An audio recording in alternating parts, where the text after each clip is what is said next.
Last week we talked about how Jesus calls us to be his disciples, and the fact that we do not have to chase after Jesus begging for the privilege of being his disciples or his talmidim, because Jesus does things in the opposite way to the world. Jesus comes to each one of us and says, "Please, I want you to be my disciple. I value you for the person that you are, for the skills and talents you have, and I know that I can use each of you to build my kingdom." Today we look at the other side of that discipleship relationship about how we must invite Jesus into our lives, or perhaps in the context of the strange story today, we invite Jesus into that ship or that little boat that we are rowing against the storm, and we say, "Lord, come in. We have been rowing all through the night, and we haven't gotten anywhere. But if you will step into our boat, Lord, we know that we will get where we need to go." Before we look at that little story, I want to give you some historical and theological context for it. These were not easy days for Jesus and his disciples. These were tough times. I've talked to you about how most of what happened with the disciples happened in 3 tiny little towns just north of the Sea of Galilee. They were Bethsaida, from which most of the disciples came, Capernaum, which is where Jesus lived during his ministry, and Chorazin, the other tiny primitive little town.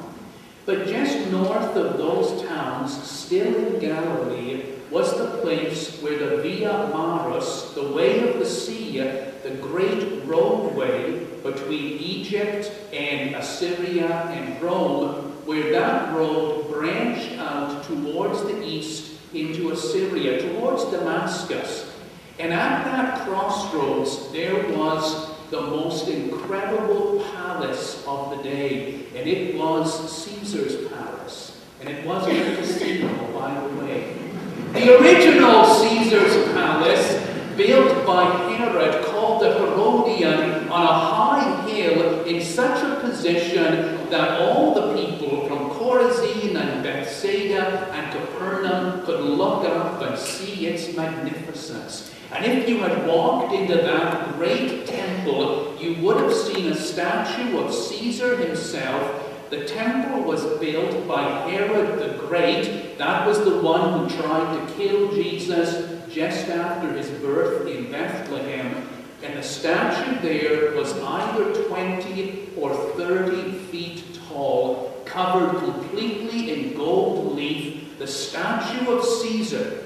And at the base of that statue, the words were written, "Almighty Caesar, Son of God." And all the people of Galilee and every place in the known world were expected to bow down and to acknowledge that Caesar was God, the Son of God, and had to be worshipped by everyone.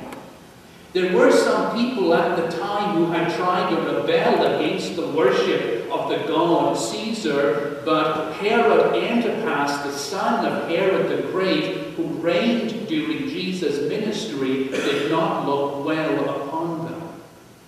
One of the people who rebelled and said, "You must not worship Caesar, he is not God," was John the Baptist, who told the people, "You must worship the God of Israel and Isaac. That is the true God of the world." And for his trouble, John the Baptist was imprisoned. And just before this little story of walking on the water that we read today, John the Baptist died.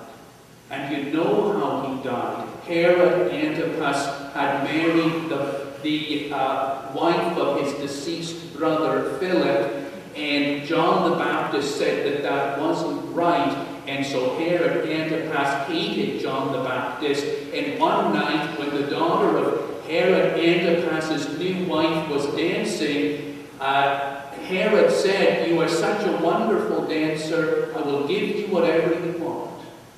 And of course, in order to please Herod Antipas, she asked for the head of John the Baptist on a silver platter, and Herod gave it to her. Imagine that. Imagine the feelings that are in Jesus and John and James and Simon and Andrew and Philip, those 5 young men from Bethsaida. John the Baptist was a cousin to all of them.